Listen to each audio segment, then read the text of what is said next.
Pejati berasal dari bahasa Bali di mana kata jati mendapat awalan pa. Kata jati ini berarti sungguh-sungguh atau benar-benar. Jadi, Banten Pejati adalah sekelompok Banten yang dipakai sarana untuk menyatakan rasa kesungguhan hati terhadap Sang Hyang Widi dan manifestasinya akan melaksanakan suatu upacara dan memohon dipersaksikan dengan tujuan agar mendapatkan keselamatan. Yang pertama ada Daksina. Daksina merupakan lambang dari Hyang Guru, Hyang Tunggal, dan Hyang Wisnu. Selain itu, Daksina merupakan tapakan, palinggih atau stana ide Sang Hyang Widiwasa. Daksina juga merupakan yajna patni yang berarti istri atau sakti dari yatnya. Unsur-unsur yang ada di Daksina merupakan isi dari alam semesta. Unsur tersebut berjumlah 13 yang merupakan lambang dari trio dasa saksi. Yang pertama ada serobong. Serobong Daksina terbuat dari janur atau selepan yang bentuknya melingkar dan tinggi. Serobong ini merupakan lambang dari Sang Hyang Ibu Pertiwi yang merupakan simbol dari bumi atau makrokosmos. Yang kedua ada tapak dare. Tapak dare terbuat dari 2 potong janur, kemudian dijahit membentuk tanda tambah. Tapak dare merupakan lambang dari Sang Hyang Rua Bineda.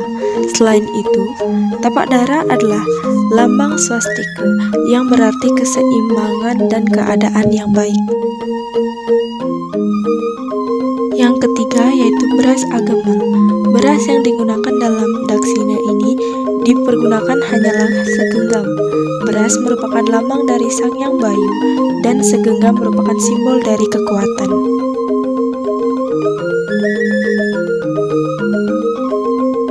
Yang keempat ada porosan. Porosan merupakan inti dari sebuah Banten. Porosan terbuat dari sirih yang di dalamnya terdapat pinang dan kapur. Porosan adalah simbol Trimurtis. Sirih merupakan simbol dari Dewa Wisnu, pinang merupakan simbol dari Dewa Brahma, dan kapur merupakan simbol dari Dewa Siwa. Pada umumnya, Banten Daksina menggunakan porosan tampel atau base tampel yang merupakan lambang dari Sang Hyang Semara. Yang kelima ada pes bolong atau uang kepeng. Uang kepeng atau pes bolong ini merupakan lambang dari Dewa Brahma yang merupakan inti dari kekuatan untuk menciptakan hidup dan sumber kehidupan.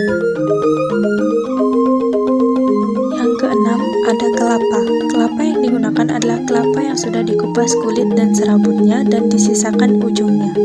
Kelapa merupakan simbol dari Sang Hyang Surya atau matahari yang merupakan cerminan dari Sang Hyang Sada Siwa. Yang ketujuh ada gegantusan. Gegantusan merupakan perpaduan isi daratan dan lautan yang terbuat dari kacang-kacangan, bumbu-bumbuan, garam, dan ikan teri yang dibungkus menggunakan keraras atau daun pisang yang sudah kering. Semuanya itu merupakan sadrasa. Gegantusan merupakan simbol dari Sang Hyang Indra. Selain itu, gegantusan juga merupakan simbol dari Ciwatman. Yang kedelapan ada tingkih. Tingkih atau kemiri dialasi dengan kojong. Tingkih merupakan simbol dari Sang Hyang Tragana atau bintang yang merupakan cerminan dari Sang Hyang Paramasiwa. Yang kesembilan ada pangi. Buah pangi atau kluwek dialasi dengan kojong. Pangi merupakan simbol dari Sang Hyang Siwa Baruna atau bunga dan juga merupakan simbol sarwa pala atau buah. Yang ke-10 ada telur bebek. Telur bebek dibungkus dengan ketupat telur atau tipat talo dan dialasi dengan kojong. Telur bebek merupakan simbol dari Sang Hyang Chandra atau bulan yang merupakan cerminan dari Sang Hyang Siwa.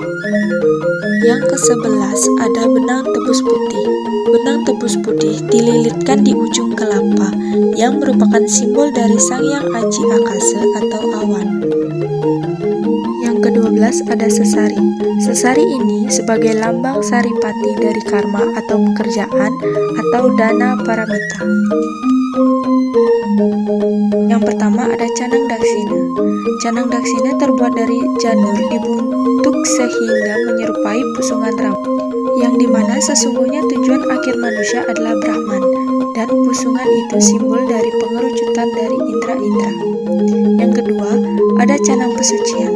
Canang pesucian merupakan canang yang dialasi dengan sebuah teladan kecil yang berbentuk segi 4 panjang dan memiliki satu sibah pada bagian pangkalnya. Di atas talenan ini dijahitkan 5 buah celemik dengan posisi tempatnya di atas yang berisi tepung tawar, merupakan simbol dari kekuatan Sang Hyang Iswara. Di kanan yang berisi lenga wangi yang telah dicampur dengan kapas berisi minyak wangi yang merupakan simbol dari Sang Hyang Brahma. Di bawah berisi daun dapdap yang merupakan simbol Sang Hyang Mahadewa. Di kiri berisi singsik yang merupakan simbol kekuatan dari Sang Hyang Wisnu, dan di tengah berisi burat wangi yang merupakan simbol kekuatan Sang Hyang Siwa. Yang ketiga ada canang yasa. Canang yasa ini memiliki makna untuk memohon anugerah pada ide Sang Hyang Widiwasa atas peleburan kotoran atau mala dalam diri agar dianugerahkan amerta.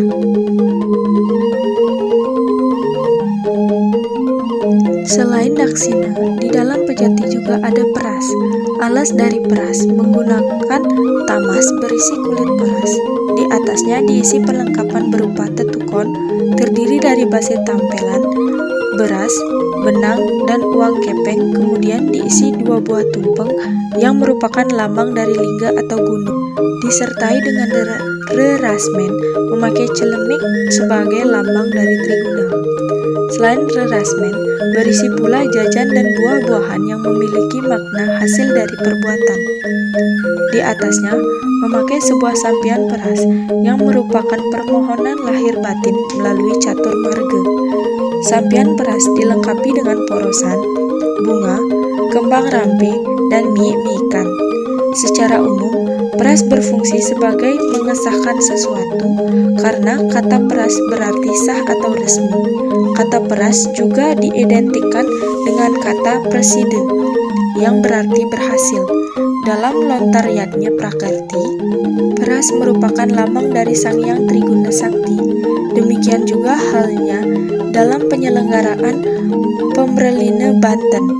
Disebutkan peras sebagai pemulihan hati, yang artinya kembali ke hati.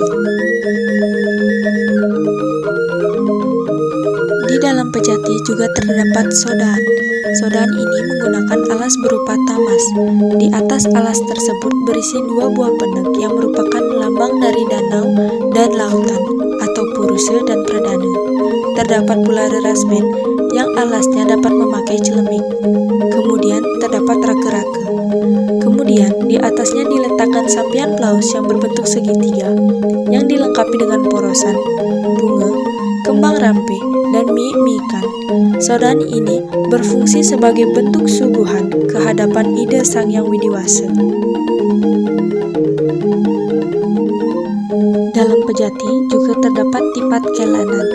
Tipat kelanan adalah ketupat nasi yang berjumlah 6 buah yang diikat dua-dua dengan menggunakan alas berupa tamas.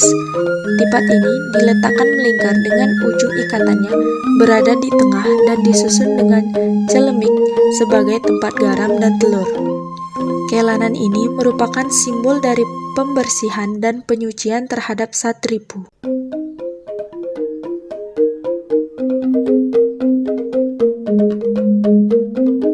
Lalu ada penyenang. Alas dari penyenang memakai bentuk segitiga yaitu itu yang diberi pinggirannya, atau bisa juga menggunakan ceper berisi tetukon yaitu base tampelan, beras, benang, dan uang kepeng. Di atasnya berisi sampian nagasari, kemudian di atasnya ditempel jejahitan berkepala 3. Penyenang merupakan lambang dari Dewa Trimurti sesuai dengan mantra menghaturkan penyenang. Yang terakhir ada segehan. Kata segehan berasal dari kata sege yang berarti nasi. Bahan pembuat segehan ini terdiri dari alas menggunakan daun pisang, nasi yang dilengkapi jahe, bawang, dan garam sebagai lauknya. Dalam segehan, garam merupakan simbol satwika guna, jahe merupakan simbol rajasika guna, dan bawang merupakan simbol dari tamasika guna. Ketiga unsur tersebut menyimbolkan penetralisir kekuatan Triguna, sedangkan alasnya yang terbuat dari daun pisang bermakna sebagai penolak mara bahaya atau butekala. Pada saat mengaturkan segehan, biasanya disertai dengan menambuhkan berupa arak berem dan toya hening.